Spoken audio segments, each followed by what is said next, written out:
Hola jóvenes, hoy hablaremos sobre la poesía, un género literario en donde el escritor, el autor puede expresar sus más íntimos sentimientos. Una oportunidad muy buena para escribir. Ojalá algunos de ustedes se animen a escribir poemas. Previo a esto vamos a compartir la noticia positiva de hoy. Hablaremos de las islas de la bahía, el arrecife de coral, uno de los más grandes y complejos ecosistemas del planeta. Se estima que en ellos se encuentran su hogar más de 4.000 especies de peces, 700 especies de coral y miles de otras plantas y animales marinos, convirtiéndose así en el refugio de casi un cuarto de toda la especie existente de vida marítima. Miren qué importante, Isla de la Bahía es la segunda barrera coralina más extensa del mundo. Hoy es considerada una de las maravillas del mundo y como hondureños pues debemos sentirnos honrados y orgullosos de tener esta belleza natural en nuestro territorio nacional. Pero además debe llevarnos a la reflexión. ¿Qué estamos haciendo desde nuestras casas, desde nuestras comunidades para conservar nuestro planeta con estas bellezas naturales? Les recuerdo y les invito el poner en práctica las 3 R's: reducir, reusar y reciclar. Veamos si estamos clasificando basura, si hemos sembrado un árbol, si cuidamos el agua, si economizamos la electricidad. Cualquiera de estas actividades, por sencillas que parezcan, estaremos nosotros ayudando en mucho a nuestro planeta y a conservar lugares tan bellos como el de nuestras queridas islas de la bahía. Con esta noticia positiva les dejo para pasar a la píldora ortográfica. Y vamos a aprovechar que en otros momentos hemos hablado sobre el acento diacrítico. Hoy les traigo 4 palabras en donde el acento diacrítico pues puede causar la diferencia en significado. Veamos también el uso de una letra cambia en una de ellas. Veamos la palabra cayó con y y tilde del verbo caer. Juan se cayó de las gradas. Cayó con y y sin tilde de isla. Cayó con el y tilde del verbo callar, guardar silencio. Cayó con el y sin tilde de la dureza en la piel, ya sea de los pies por un zapato muy ajustado o en las manos por el uso, podría ser del machete. Vemos nosotros en estos 4 ejemplos ratificada la importancia del acento diacrítico. Muchachos, pongamos en práctica estas palabras cuando nos toque utilizarlas de la manera correcta para que mejoremos cada día nuestra ortografía. Quiero hacerles un par de preguntas. ¿Se saben algún poema? ¿Les gustan los poemas? ¿Alguna vez han declamado poemas? ¿Y qué mensajes se encuentran en los poemas? Es posible que alguno de ustedes me diga, ay, ¿qué tema? Ese tema no me gusta. Los poemas son muy cursi, son muy aburridos. Sí, pero les gusta la música. Quiero decirles que la canción, antes de ser canción, es un poema. Entonces, si les gusta la música, les gustan las canciones, les gusta la poesía. Por supuesto que sí. Así que miren este descubrimiento. Vamos a ver si en estas preguntas encontramos la esencia de nuestro tema de hoy. Sí, en la 4ª pregunta, es importante descubrir el mensaje que el escritor nos manda a través del poema que escribió. Para continuar, vamos a ver el concepto de poesía. La poesía es un género literario que se caracteriza por ser la más depurada manifestación por medio de la palabra, de los sentimientos, las emociones y de las reflexiones que puede expresar el ser humano en torno a la belleza, al amor, la vida, la muerte, la paz, la tranquilidad, la guerra, la revolución, el dolor, la angustia, la tristeza, la fe, la esperanza, la caridad. Toda manifestación de sentimientos o emociones puede verterse en la poesía. Vean qué importante y que este vehículo de comunicación tan magnífico como lo es la poesía. Además, vamos a compartir que la poesía puede estar compuesta o formulada o presentada en verso y en prosa. Y para aclarar lo previo, vamos a recordar cuál es la diferencia entre verso y prosa. Vamos a decir que el verso es cuando está organizado en renglones, en líneas y debe conservarse tal como le escribió el escritor. Y en prosa ya es más fluido, el texto es más libre y se encuentran los espacios, las pausas señaladas por los signos de puntuación.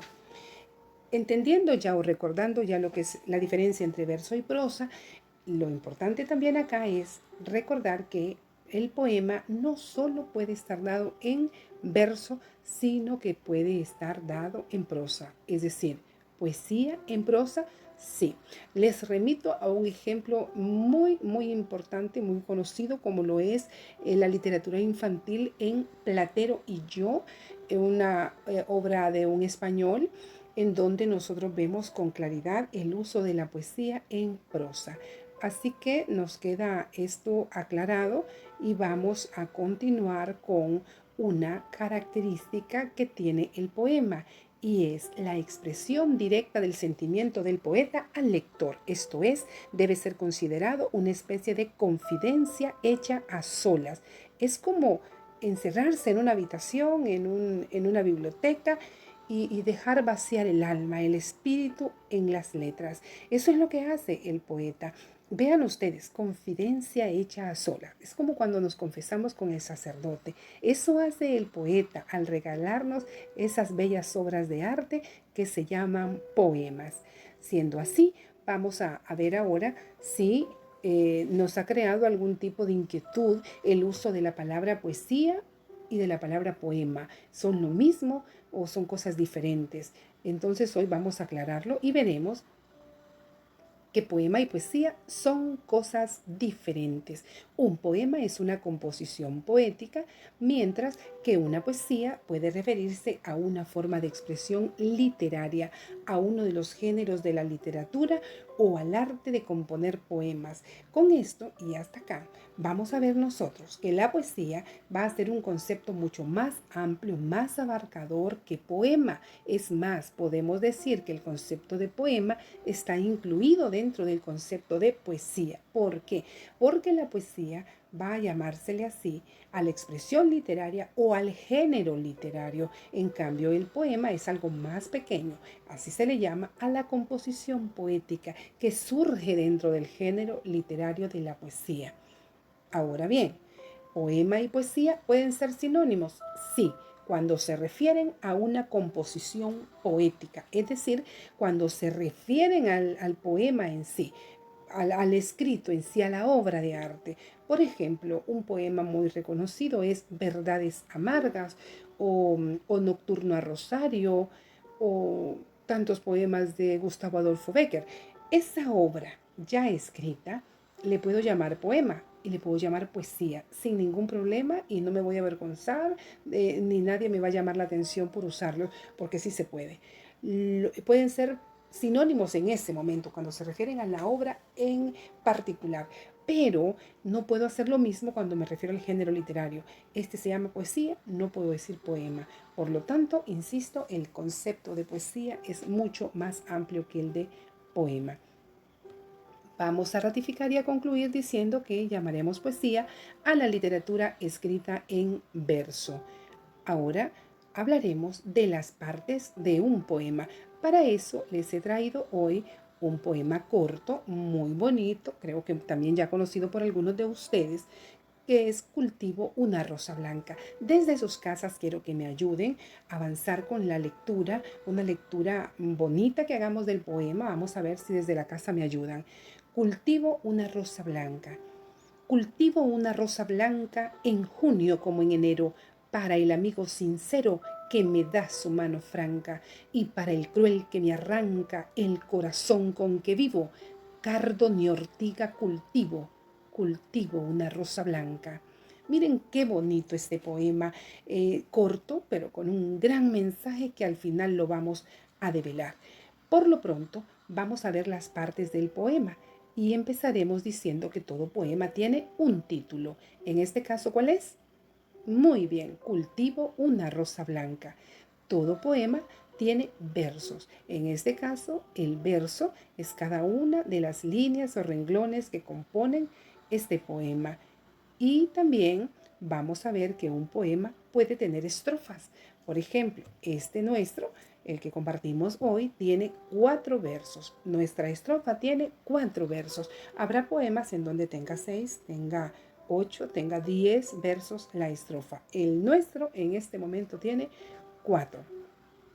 Otra de las partes del poema es el ritmo. El ritmo es la así como la música, ¿verdad? Del poema. Es la musicalidad, la cadencia, lo melodioso del poema. Y en este caso vamos a ir manejando nosotros que el ritmo lo vamos a señalar de esta manera. Vean ustedes, a estos les vamos a llamar acentos rítmicos y van justo en la sílaba donde se hace el golpe de voz, la mayor fuerza de voz. Vamos a leerlo. Ayúdenme desde la casa. Cultivo una rosa blanca. Vean ustedes dónde hago la fuerza de voz.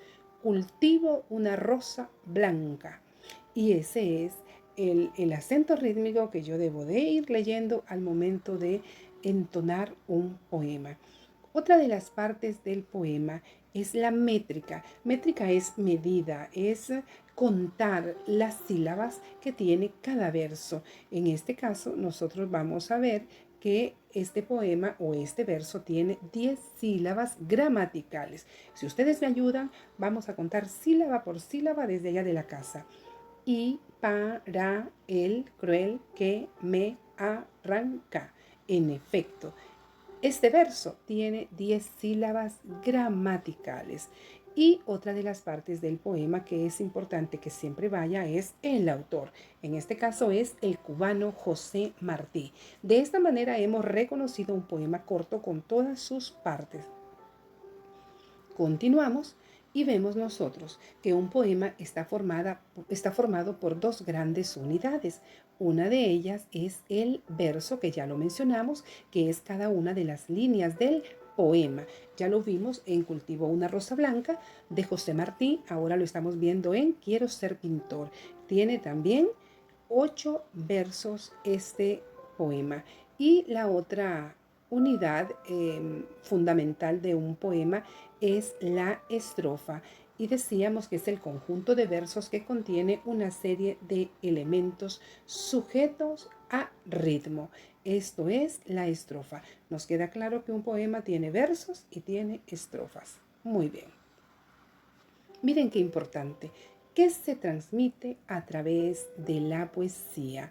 Y vemos que el autor transmite un determinado estado de ánimo. Si el autor está triste, está alegre, nostálgico, ha perdido un familiar, se acaba de casar, acaba de enviudar, acaba de tener un hijo, le fue bien en un negocio. ¿Cuántas cosas, cuántos sentimientos hay dentro del ser humano?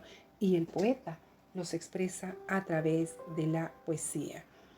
Y vamos a ver además que la poesía lírica, porque es que hay muchos tipos de poesía. Hay poesía social, hay poesía lírica, y en el caso de la lírica se caracteriza por la introspección y la expresión de los sentimientos. La introspección es, así como ven esa imagen que les presento, volver el rostro nuestro hacia nosotros mismos. Es ver en mi interior mis sentimientos y sacarlos, escribirlos en una poesía. Esa es la introspección que vemos en la poesía lírica. Un poema no narra una historia propiamente dicha, como lo hace un cuento, una novela, una anécdota, una leyenda. En el poema no se desarrolla una acción, sino que el poeta expresa una emoción determinada. Y esta es una de las diferencias fundamentales entre un poema, una novela, un cuento, una anécdota, etc. Muy bien.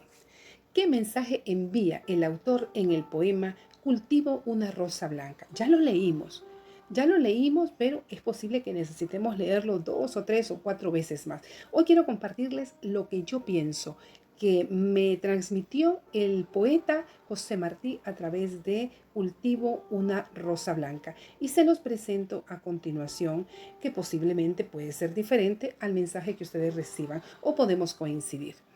En el poema Cultivo una rosa blanca, José Martí expresa de una manera espontánea el valor de la amistad, de una manera tan sublime que considera que a pesar de encontrarnos con personas que nos hacen daño y lastiman lo más profundo de nuestro ser, nuestra autoestima, nuestra dignidad, a pesar de eso, para esas personas también es capaz de cultivar una rosa blanca y no cardos ni ortigas, que son plantas, flores, con espinas, agujas y hasta producen urticaria al tocarlas. Nos dice que cultiva la rosa blanca en junio como en enero, es decir, no vale la estación lluviosa porque igual piensa cuidar de ella para entregarla a su amigo. Vemos en cultivo una rosa blanca de José Martí, la máxima expresión al valor de la amistad. Miren qué cosa tan bonita. ¿Cuánto podemos decir de un poema que es tan breve como este que acabamos de leer, que está compuesto por 8 versos? Así como este ejemplo que les presenté, vamos a hacer el análisis de otros poemas y vamos a buscar su mensaje. Ahora hablaremos de la declamación, arte escénico que se desarrolla frente a un público que observa y escucha, que puede participar siendo testigo ocular y auditivo de la misma. Oigan bien, ocular, es decir, puede ver y puede oír, pero mientras alguien declama no puede ser interrumpido. Consiste en la interpretación de un poema, buscando profundizar su mensaje con el uso armonioso de la voz, la sutileza del gesto y la mímica. Son tres cosas fundamentales que el que declama pone en juego a manera de cautivar al público, para que el público realmente se embelece. No sé si a ustedes les ha pasado escuchar a una persona que declama muy bien y se olvidan de dónde están y con quién están porque les entretiene lo que están viendo y escuchando. La declamación es un arte escénico. Ojalá que alguno de ustedes pudiera en algún momento que regresemos a clase, pues hacernos una declamación. Vamos ahora a observar estos dos textos y leeremos en voz alta, ustedes desde su casa, yo por acá, para que veamos algunas diferencias. Hoy el sol llega al fondo de mi alma porque la he visto y me ha mirado. Hoy me sonríen los cielos y la tierra. Hoy creo en Dios. Lo que está aquí lo expresamos, nos hemos expresado en prosa. ¿Por qué digo que en prosa? Porque no hay una distribución de renglones de manera adecuada para que sean versos, están separados por signos de puntuación, por ejemplo. Muy bien, este conjunto de signos lingüísticos que nos da un mensaje forma un párrafo y la prosa es la forma natural de comunicarnos. Es cierto, posee ritmo, medidas irregulares, fluidas, libres, determinados solo por los movimientos respiratorios que son producidos por la lectura de los signos de puntuación. Ahora veamos este segundo texto que lo vamos a leer en voz alta. Hoy el sol y la tierra me sonríen. Hoy llega al fondo de mi alma el sol. Hoy la he visto y me ha mirado. Hoy creo en Dios. Gustavo Adolfo Bécquer. Miren qué interesante, estamos hablando de un texto muy similar al anterior, pero estructurado de manera diferente. Este está escrito en verso. Los versos forman también una estrofa y se caracteriza por tener medida, ritmo y rima, diferente a la prosa anterior, que sí tiene ritmo porque hacemos una entonación al hablar, al leer un cuento, una leyenda, pero las medidas son irregulares. Aquí la medida es regular. Cortamos en cada verso, la entonación sube y luego declina. A eso le llamamos ritmo y la rima que vamos a irla viendo poco a poco en el texto que viene. Veamos ahora. Vamos a estudiar la métrica, vamos a estudiar la rima y vamos a estudiar el ritmo en un poema. Tres cosas básicas en un poema que nos van a deleitar. Veamos, hablemos primero de la métrica y en este caso vamos a decir que la métrica es medir un verso, contar sus sílabas. Por ejemplo, en este verso, eres bella entre las bellas. Aquí vamos a contar, si quieren con sus manitas, con sus dedos ahí en casa, me ayudan por favor. Vamos a contar sílaba por sílaba. Recuerden que ya hicimos un repaso sobre diptongo, triptongo y hiato y esto nos sirve para ponerlo en práctica hoy para la separación correcta de sílabas. Recuerden aquello que decíamos de que el diptongo es la unión de dos vocales que van juntas, es decir, forman una sola sílaba y puede ser una vocal cerrada con una abierta con una cerrada o dos cerradas juntas, que no las vamos a separar. Tenemos que poner en práctica esos conceptos ahora que estamos contando la métrica en los versos de los poemas. Y vamos a recordar que el hiato se da cuando van dos vocales, pero estas dos vocales son abiertas, se encuentran en la misma palabra pero forman sílabas separadas, y que hay hiato también cuando va una vocal abierta y una cerrada, pero la cerrada lleva tilde. Esto nos obliga a separar las sílabas de esa palabra. Bien, con este recordatorio vamos ahora a trabajar la métrica de este verso. Ayúdenme en casa y para contarlo con más facilidad hagámoslo con nuestros dedos.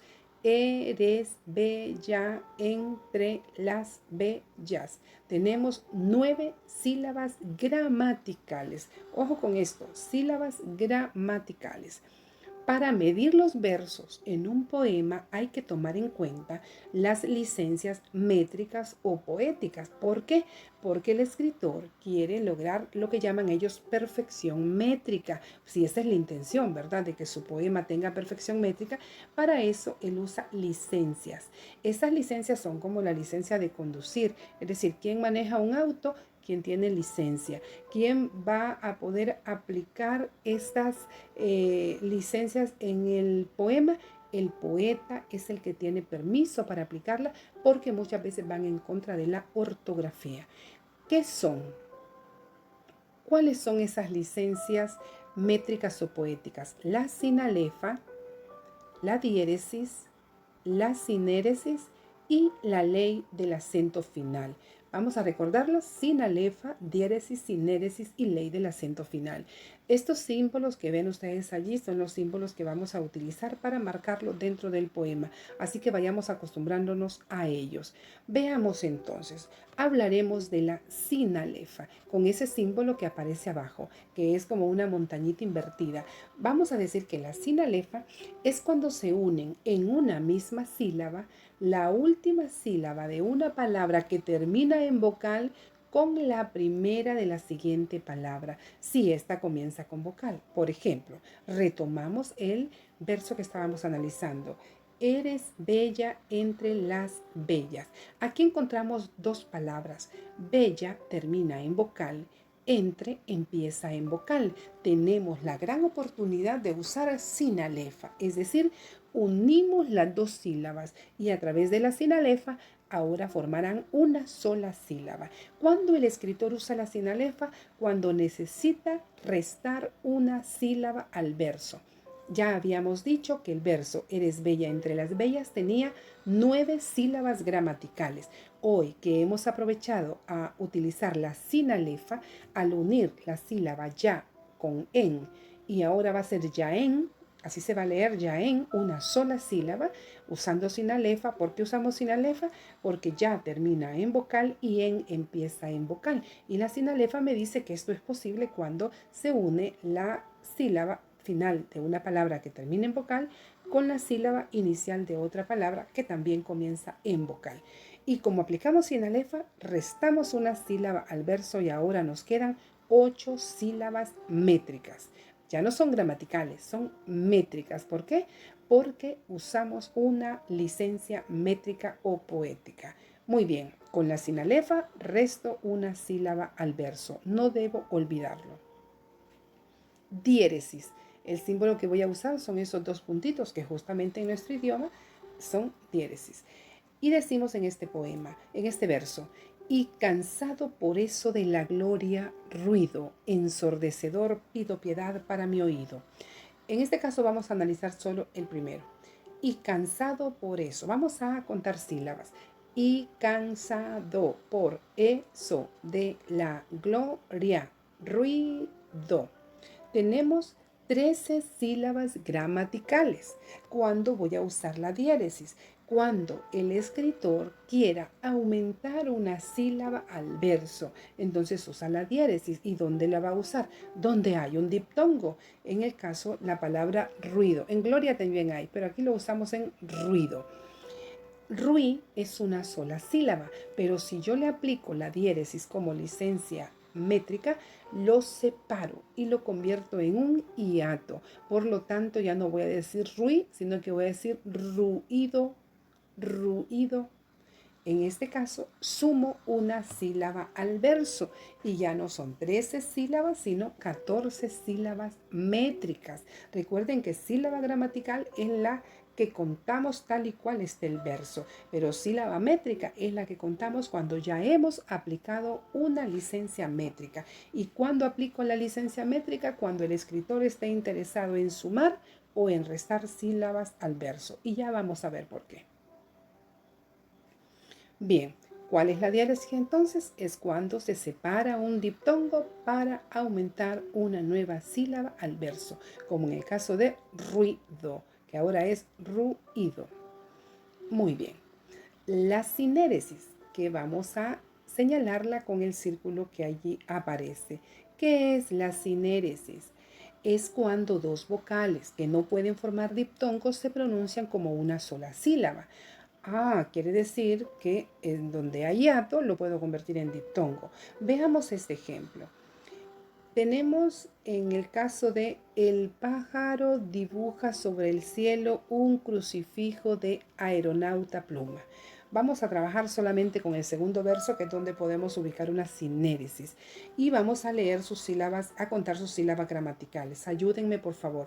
Un crucifijo de aeronauta pluma.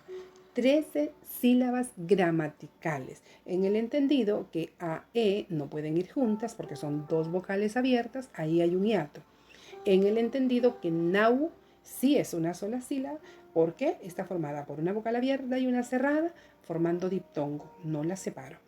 Vamos a aplicar la sinéresis donde nos dice el concepto. Es cuando dos vocales que no pueden formar diptongos se pronuncian como una sola sílaba. ¿Y qué pretendo con esto? Restarle una sílaba al verso. ¿Por qué? Porque voy a unir dos sílabas, que es AE. Entonces diría, un crucifijo de aeronauta pluma. Ya no voy a decir de aeronauta, sino de aeronauta pluma. En este caso, aplico la sinéresis, la encierro en el círculo. Ya no son dos sílabas, ahora es una sola. Ya no son 13 sílabas gramaticales, ahora son 12 sílabas métricas. ¿Qué pasa con la sinéresis? Resto una sílaba al verso. Tenemos ahora la ley del acento final. ¿En qué consiste la ley del acento final? En primera instancia, tenemos tres casos. El primero, cuando la palabra final del verso es aguda, se agrega una sílaba al verso. Ya nosotros hemos hablado de las palabras agudas y recordamos que son aquellas cuya fuerza de voz recae en la última sílaba de la palabra. Y si esta palabra es aguda, me dice la ley del acento final que voy a sumarle automáticamente una sílaba al verso. Miremos este ejemplo. Decidido y vehemente el deseo de amar. Por favor, en casa cuéntenme las sílabas gramaticales. Muy bien, coincidimos, son 16 sílabas gramaticales. Pero vamos a ver, la última palabra del verso es amar. ¿Dónde lleva la fuerza de voz amar? Muy bien, mar, amar. Entonces, la sílaba tónica ocupa el último lugar, por lo tanto, esta es una palabra aguda. Y si el escritor quiere aplicar la ley del acento final, automáticamente va a sumar una sílaba al verso porque dice que la palabra aguda le da esa oportunidad. Ahora, este verso tiene 17 sílabas métricas. ¿Qué hago con esta primera ley del acento final de palabras agudas? Sumo una sílaba al verso. Tenemos el segundo ejemplo de la ley del acento final. Es cuando la palabra final es grave. Se deja igual el verso. No va a pasar ni a sumar ni a restar. Si la última palabra del verso es grave, aquí lo dejamos igual. Por ejemplo, en una marejada de joyas rutilantes. Todos en casa, por favor, cuéntenme las sílabas gramaticales como lo hemos venido haciendo, separando. Muy bien, coincidimos. 14 sílabas gramaticales. Y en este caso, ahora vamos a ver qué tipo de palabra es la última. Rutilantes. Muy bien, ahí está ubicado su sílaba tónica, lan. Y esta sílaba tónica ocupa el penúltimo lugar de la palabra. Por lo tanto, esta es una palabra grave o llana, lo que significa entonces que le voy a dejar el verso igual, porque me dice la ley del acento final que si la palabra es grave no puedo sumar ni puedo restar. El verso queda igual. No lo olvidemos. Tenemos la tercera ley del acento final y es precisamente cuando la palabra final es esdrújula.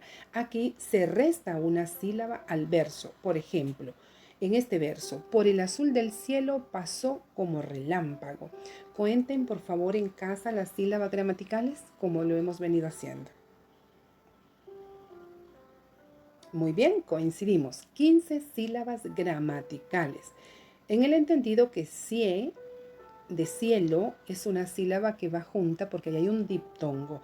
Me dan entonces 15 sílabas gramaticales. Pero si aplico la ley del acento final, voy a revisar la última palabra, relámpago, donde lleva la mayor fuerza de voz, lam, muy bien, y ocupa el antepenúltimo lugar de la palabra y eso la convierte en una palabra esdrújula. Todas las palabras esdrújulas se tildan, ya lo recordamos. Ahora, ¿qué me dice la ley del acento final? Que si la palabra última del verso es esdrújula, yo le puedo restar una sílaba. Por lo tanto, el verso me queda en 14 sílabas métricas, porque ya apliqué una licencia.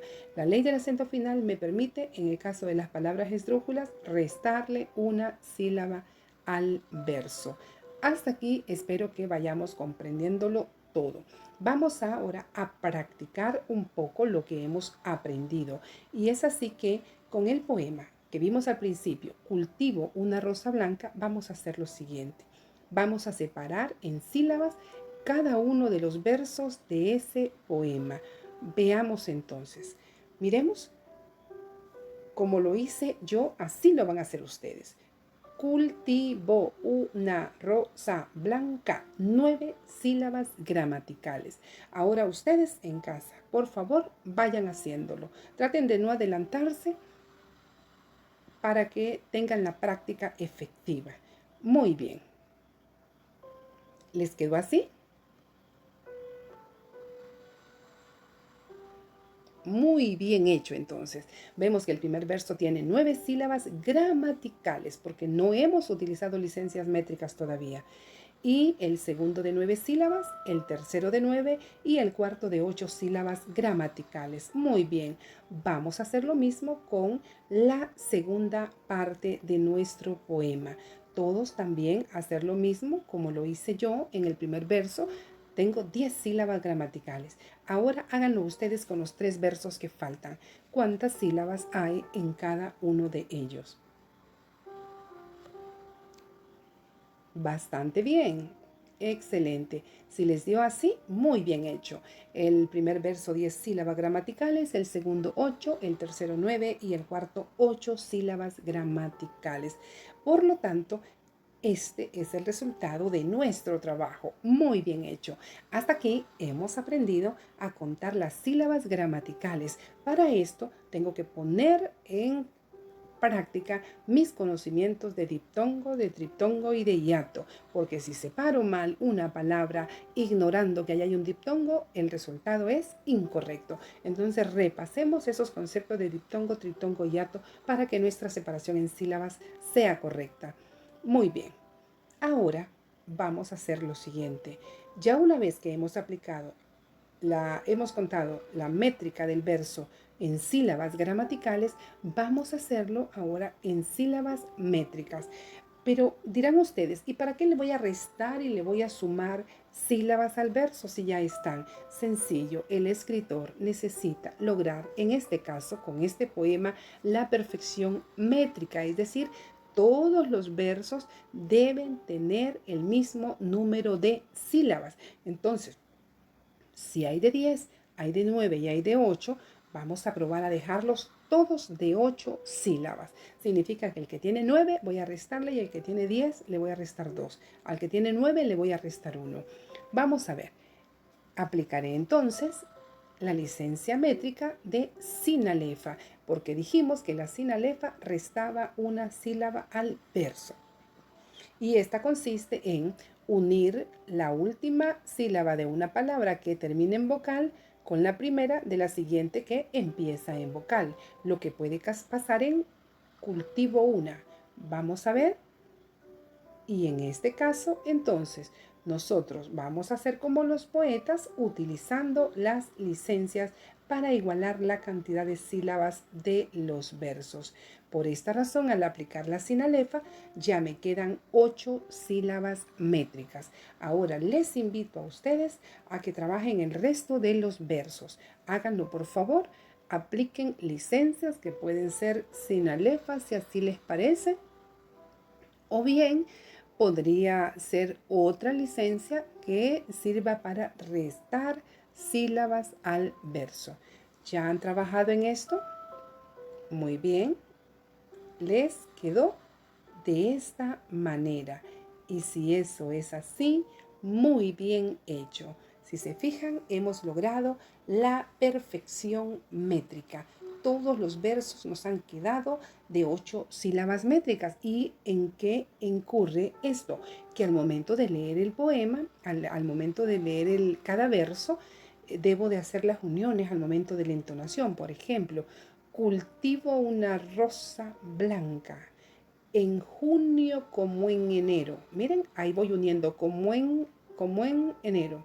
Para el amigo sincero, y en esa forma voy a leer las sinalefas de este poema. Muy bien hecho, muy buen trabajo. Hemos aprendido a contar la métrica de un poema, sílabas gramaticales y sílabas métricas, una diferencia que no vamos a olvidar. Quise traerles este concepto de versolibrismo que se parece o que es sinónimo de versos libres. ¿Qué es el versolibrismo? Este no se rige por un sistema acentual fijo. En el versolibrismo, cada renglón constituye un verso libre. El poeta versolibrista utiliza el ritmo interior que consiste en la fuerza expresiva de las palabras, es decir, combina versos largos y cortos. Nosotros lo vamos a ver mucho en la poesía moderna. Ya el poeta moderno no se preocupa mucho por la métrica perfecta de sus versos. Y entonces vamos a encontrar un verso de 3 sílabas y un verso de 10. Luego podemos encontrar un verso en el mismo poema, un verso de 5 sílabas y luego un verso de 8 sílabas. Y a eso se le llama versolibrismo, es decir, no hay igualdad métrica en el poema y siempre sigue siendo poesía. Bien, vamos a hablar ahora de la rima. La rima, como le habíamos dicho nosotros, es la igualdad parcial o total en los sonidos vocales o consonantes que forman las terminaciones de los versos. En la rima, nuestro interés va a ser fijarnos en las palabras finales del verso. La rima puede ser consonante y puede ser asonante. Oigan bien, consonante y asonante. Veamos la diferencia entre las dos. La rima consonante, vamos a decir que es cuando a partir de la última vocal acentuada todos los fonemas, tanto vocales como consonantes, son los mismos. Ajá, por eso les dije, fijémonos en este caso de la rima solamente en la palabra final del verso y vamos a fijarnos en la última vocal acentuada. Camino, destino, cosas sabrosas. Ahí está, el acento lo he pronunciado. En en esta pequeña rima de Amado Nervo. Miremos entonces. En esta rima decimos que es una rima consonante porque camino rima con destino, cosas rima con sabrosas. Si nos fijamos, hino, hino, osas, osas. Están rimando vocales y consonantes. Es una rima total, ¿verdad? Esta es una rima consonante. En el segundo caso de Carlos Pellicer dice sus mujeres y sus flores hablan el dialecto de los colores. Las últimas palabras son flores, colores. Aquí tenemos ores, ores. Rima ores con ores, sí.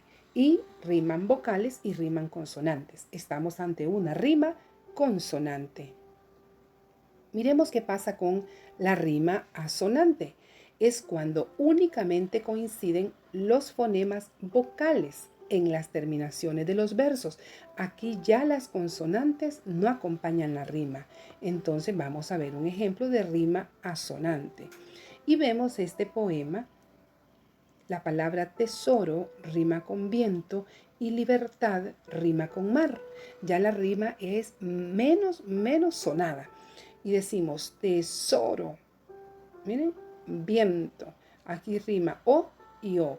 Y en libertad y mar solo rima la A, no las consonantes. Aquí estamos ante una rima asonante. Espero haya quedado bien comprendida la diferencia entre rima consonante y asonante.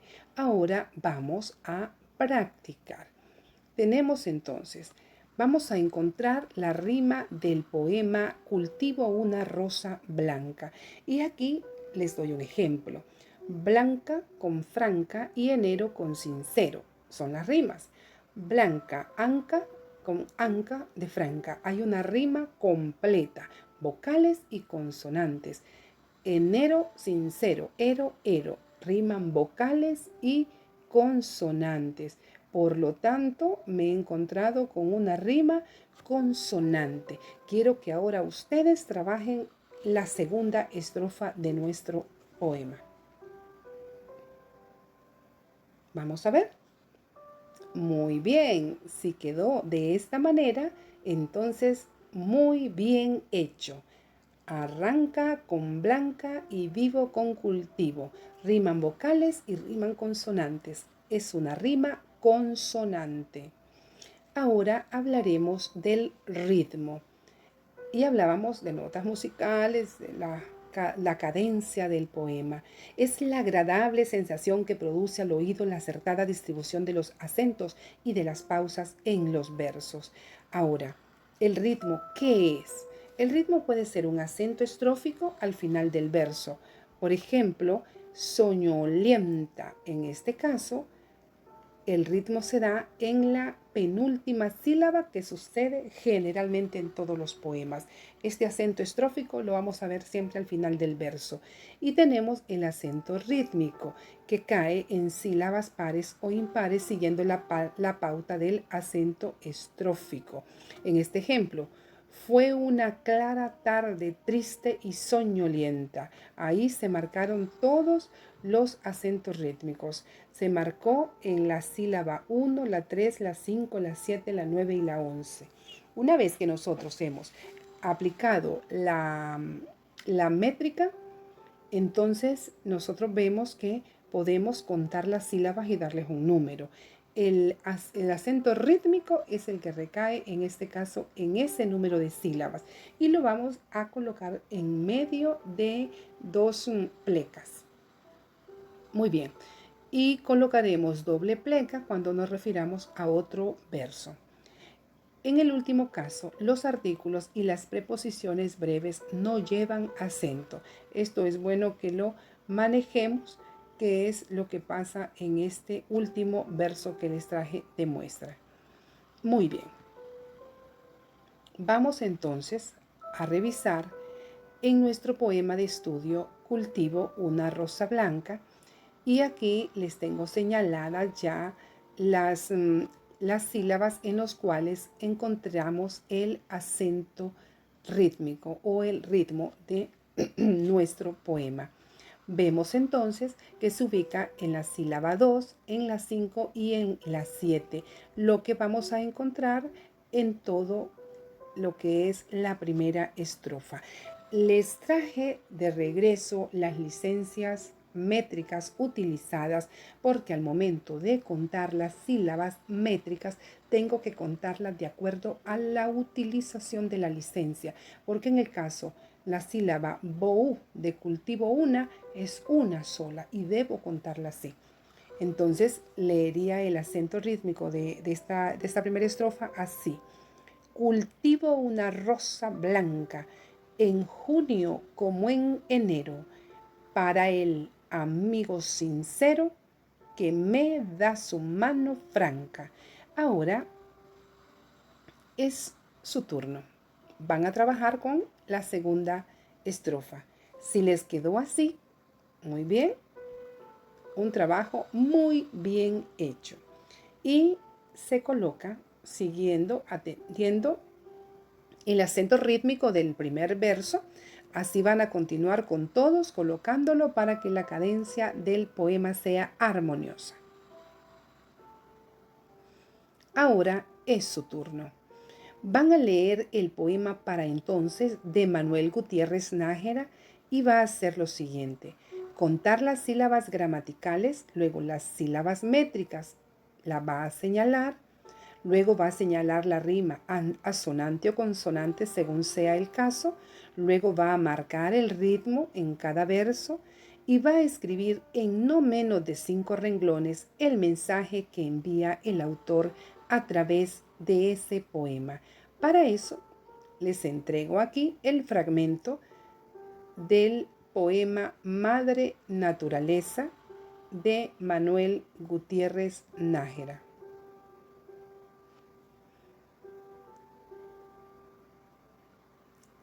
Les agradezco mucho el tiempo que han prestado la atención a estas explicaciones, que espero que sean muy valiosas. Siempre estamos a la orden para consultas posteriores. Hasta pronto.